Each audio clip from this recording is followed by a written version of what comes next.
candidates at the top of the Ohio ticket this year need no introduction. The race for Ohio governor features Mike DeWine versus Richard Cordray, which you may remember is a rematch of the 2010 race for state attorney general, with DeWine coming out the victor in that contest.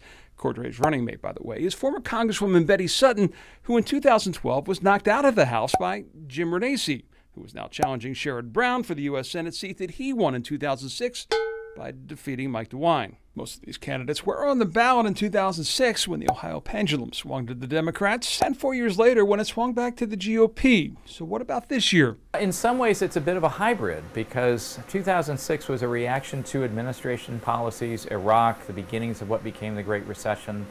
Now it's not so much the administration. We have policies that a lot of people support, the tax cuts, but it's really more the person. And if people separate Trump from what's going on in Ohio, that's where the vote becomes more unpredictable.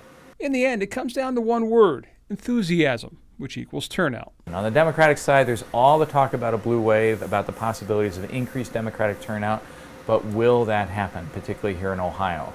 Better candidates running on the Democratic tickets today than we've seen in several years, but even still, with incumbency, Republicans have a lot of advantages in a state that went for President Trump by 8 points. Early voting begins in Ohio in just over a month. In Cleveland, John Kasich, News 5.